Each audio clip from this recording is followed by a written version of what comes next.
J'ai commencé à pratiquer le yoga quand j'étais en Thaïlande, sur une île qui s'appelle Koh Phangan. Et il y avait un professeur américain qui donnait des cours de Shivananda Yoga, donc un yoga assez doux.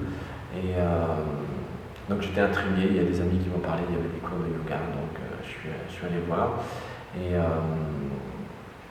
ce qui m'a beaucoup impressionné, c'est que le professeur avait une cinquantaine d'années à peu près, et il démontrait les positions avant que les élèves les fassent. Et ça m'a permis de voir, de juger à quel point mon corps était en très mauvais état, parce qu'à l'époque j'avais quel âge? J'avais 26 ans, 27 ans. Et il avait probablement le double, il était probablement beaucoup plus âgé que moi, je ne sais pas quel âge il avait, 45 peut-être, 50 ans. Et ce qu'il faisait était probablement incroyable. Donc j'étais très impressionné par lui. Et après avoir fait ce cours d'à peu près 2 heures de yoga, je me suis senti que je ne m'étais pas senti depuis très longtemps, c'est-à-dire plutôt bien dans mon corps et bien dans ma tête. Donc ça m'a beaucoup impressionné. Donc j'y suis retourné, je crois une fois après. Et il m'avait recommandé un livre, je lui avais demandé qu'est-ce que je pouvais lire sur le yoga, donc j'étais intrigué. Et il m'a recommandé un livre qui, selon lui, était très bien, qui expliquait bien la philosophie du yoga. Et j'ai réussi à trouver ce livre quand je voyageais à Katmandou, au Népal, dans un petit magasin de livres. Je suis rentré, j'ai regardé, et hop, je suis tombé sur ce livre, je l'ai acheté tout de suite. Et j'ai lu, et j'étais complètement subjugué par le sujet du yoga. Et à partir de là, j'ai commencé à pratiquer tout seul avec ce livre. Il y avait un programme de cours, de position de yoga à la fin. Donc j'ai commencé à pratiquer tout seul avec ce livre. Tous les jours, je faisais du yoga tous les jours, tout seul dans ma chambre. Et voilà, j'ai fait ça pendant à peu près 2 ans. Donc je voyageais, je faisais ma petite pratique de yoga tous les matins. Et après 2 ans de cette routine, je me suis dit qu'il serait bien de trouver quelqu'un, un vrai prof, parce qu'apprendre avec un livre c'est bien, il y a des informations, etc. Mais c'est pas la même chose, il n'y a pas la même interaction qu'avec une personne vivante, bien entendu. Donc j'ai décidé de trouver un professeur de yoga. Et au cours de mes voyages, il y a le nom de Pattabhi Jois qui est revenu plusieurs fois, comme quoi c'était l'un des meilleurs profs de yoga en Inde, etc. Et donc je me suis dit, bon, faut que j'aille voir, faut que j'aille voir de quoi il retourne, que j'aille rencontrer cet homme. C'est là que j'ai décidé d'aller à Mysore. Mysore, j'y suis allé, je crois 6 ou 7 fois, ça devient un peu vague parce que ça fait très longtemps maintenant. J'y suis allé au moins 6 ou 7 fois, et à chaque fois j'y restais pour de longues durées, entre 4 et 6 mois à chaque voyage. Donc la première fois, je me rappelle bien, je suis resté 4 mois pour apprendre la première série. Et après, j'y suis retourné tous les ans ou tous les 2 ans. Donc j'apprenais une partie de la série. Je travaillais tout seul pendant un an et demi. Puis je retournais, quand je pensais avoir pas mal travaillé tout seul, je retournais là-bas pour apprendre un petit peu plus. Je restais pendant 5-6 mois, j'apprenais quelque chose, puis je repartais, j'allais travailler tout seul, etc. C'est comme ça que j'ai travaillé de 91 à 98 à peu près. Le premier séjour à Mysore, c'était très intense. Donc j'avais entendu parler de ce professeur Pattabhi Jois, donc je suis allé à Mysore. Et j'avais pas d'adresse d'abord, j'avais juste un nom. Mysore, Pattabhi Jois, Mysore, j'avais pas d'adresse, j'avais pas de contact, j'avais rien. Donc je suis arrivé dans la ville, je savais pas où c'était, donc j'ai pris un rickshaw, donc un véhicule à 3 roues qu'on trouve partout en Inde, et j'ai dit voilà, je cherche ce professeur yoga à Mysore. Ouais, d'accord, oui, je sais, pas de problème. Ok, donc j'ai pris un rickshaw et il m'a emmené. Ils savent tout là-bas. Le téléphone indien, ça fonctionne très bien. Tout le monde sait tout ce qui se passe. Donc j'ai pas eu de mal à trouver. Donc j'ai débarqué un peu à l'improviste. Le matin, c'était un matin, je me rappelle. Et je suis arrivé à sa maison, donc il y avait un petit signe sur la porte qui disait Ashtanga Vinyasa Yoga, directeur Pattabhi Jois. Et j'ai frappé à la porte, et c'est sa femme qui m'a... Je ne savais même pas qu'il était marié d'ailleurs, pour moi c'était un yogi, il n'était pas marié, mais enfin bon.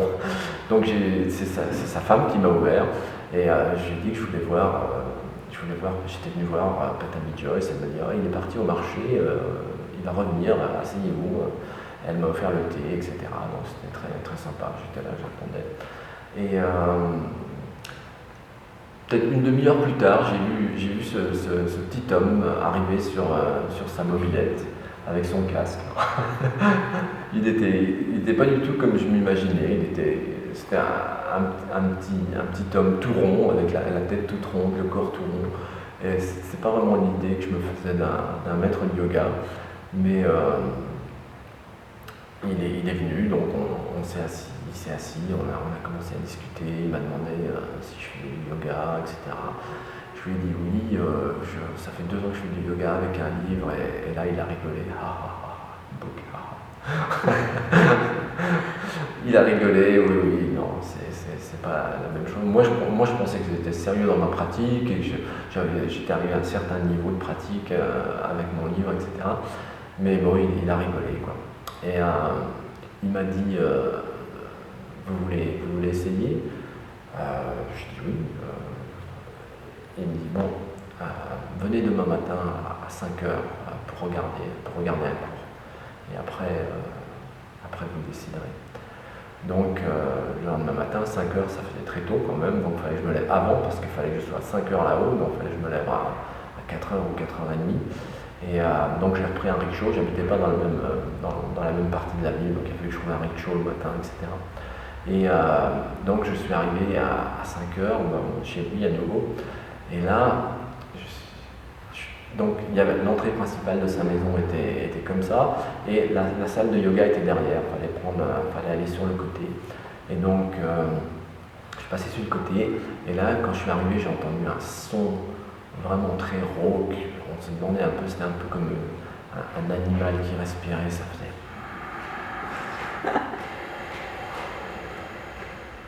Et je me suis demandé qu'est-ce qui se passe, c'est vraiment étrange, j'avais jamais entendu ce son, cette respiration Ujjayi. Et donc je suis rentré, et il était là avec son petit-fils qui venait juste de commencer à l'aider, Sharat. Et il y avait très peu de monde dans la salle était petite, très petite. Et il va y avoir 7 ou 8 personnes peut-être dans la salle, des occidentaux. Donc je me suis assis et j'ai regardé, et là j'ai été transporté par la pratique, c'était incroyable. Il faisait des séries très avancées, et avec la transpiration, la chaleur, la respiration, et lui qui sautait sur l'un, qui sautait sur l'autre, et qui donnait des ajustements, etc. Enfin, ça m'a vraiment, j'étais vraiment très très impressionné par cette pratique de l'Ashtanga Yoga. Donc, à la fin du cours, il m'a demandé you wanna do? Vous voulez le faire? Je dis oui, j'avais très envie de le faire. Donc, ok, come back tomorrow. Revenez demain matin. Donc, je suis revenu le lendemain matin, cette fois-ci pour pratiquer. Et donc il m'a pris à part, et il a commencé à m'enseigner les salutations soleil, à EPI. Et j'ai juste fait quelques positions debout. Après ça, j'ai dû aller jusqu'au Prasarita A ou un truc comme ça. Et après il m'a dit that's enough, c'est assez pour aujourd'hui. Et il m'a fait faire les positions assises. Et bien sûr j'étais plutôt frustré parce que je pensais que j'allais faire 1h30, 2 heures, etc. Et non, après 20 minutes, c'était assez, j'en avais vu assez pour aujourd'hui, et voilà, donc à la fin de la pratique, donc les positions assises se font en lotus, et il m'a dit take Padmasana, faites le lotus, la position de lotus. Et là je lui ai dit je peux pas, j'ai jamais fait de lotus de ma vie, je peux pas. Take Padmasana, faites le lotus. Alors péniblement, j'ai réussi à mettre un pied sur une cuisse, puis l'autre pied, et là c'était très douloureux partout. J'avais mal aux genoux, j'avais mal aux hanches, et il est venu derrière moi, il m'a poussé par terre, et là j'ai mes 2 genoux qui ont fait clac, clac, clac, clac, clac, et je me suis dit aïe, il m'a cassé les genoux le premier jour. C'était très douloureux, je dois dire, mais après j'ai réussi à me défaire, etc.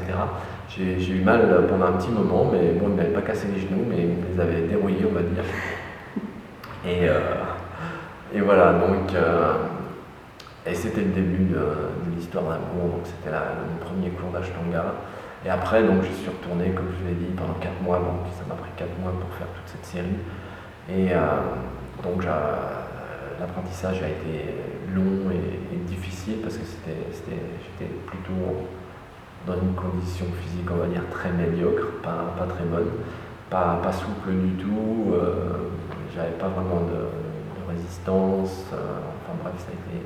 Mais cette pratique était tellement puissante, je sentais que ça me faisait un bien fou, ça me nettoyait de l'intérieur de toutes les cigarettes que j'avais fumées, etc. Et donc ça me faisait un bien fou, même si j'avais des douleurs un peu partout. Je sentais que c'était, on va dire, de la bonne douleur. C'était vraiment du nettoyage profond à l'intérieur. À l'époque, l'Ashtanga, quand j'ai commencé, c'était vraiment pas connu comme maintenant.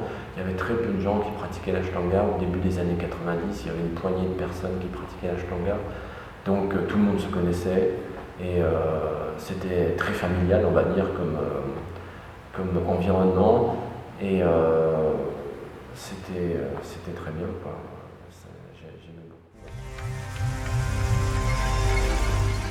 Avec lui, il parlait très peu anglais, d'accord. Donc il parlait sa langue natale qui est le Kannada. Il était professeur de sanskrit, donc il parle très bien de sanskrit. Mais son anglais était extrêmement simple, basique, on va dire. Donc c'était pas toujours facile de converser avec lui. Je me rappelle, il y avait des expressions comme il disait, il essayait toujours d'être très concis, d'être très bref parce qu'il ne pouvait pas faire de grands discours en anglais. Donc il disait par exemple stiff body, stiff mind. Ouais, ça veut dire que si on a le corps raide, ça veut dire qu'on a l'esprit rigide aussi, les deux vont de pair. Et qu'est-ce qu'il disait d'autre? Il disait en fait que l'Ashtanga, c'était bien pour les personnes qui étaient raides, parce qu'on chauffait le corps donc intensément. Et que c'était un peu, il prenait la comparaison, si on prenait une barre de fer et qu'on essayait de plier la barre de fer, on n'arrivait pas à la plier, mais que si on appliquait de la chaleur dessus, si on prenait un chalumeau, qu'on appliquait de la chaleur, ensuite on arrivait à plier cette barre de fer très facilement. Donc c'était un peu l'explication pourquoi on génère cette chaleur intense en Ashtanga. Donc c'est pour purifier le corps, pour le rendre plus souple, plus fluide, et ensuite on va faire des positions pour l'assouplir. Donc voilà ce qu'il disait en fait. Il disait d'autres choses.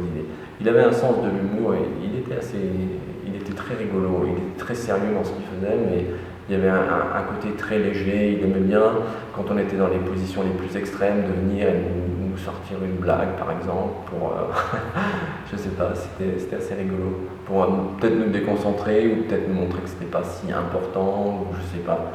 Je me rappelle, quand j'apprenais la 3e série, il y avait cette position qui me faisait peur. Celle-là, elle était assez effrayante. C'est la 3e position de la 3e série, elle est extrêmement intense. On met une jambe derrière la tête, puis on va s'allonger sur le sol en gardant l'autre jambe tendue. Et il avait l'habitude de venir et de se coucher sur nous. D'accord ? Donc il mettait tout son poids sur nous et c'était extrêmement intense. Et une fois, il était sur moi, il arrive et je dis oh. Et il m'a regardé, il m'a dit You pray God. Tu pries Dieu. Et oui, effectivement, c'est tout ce qu'il y avait à faire.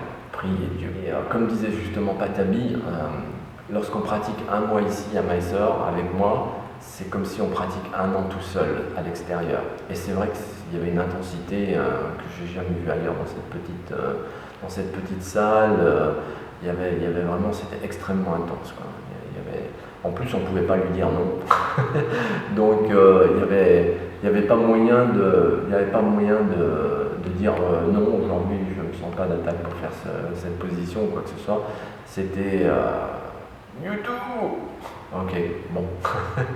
Qu'on se sente bien, pas bien, etc. Il n'y avait pas d'échappatoire. Il fallait faire la pratique.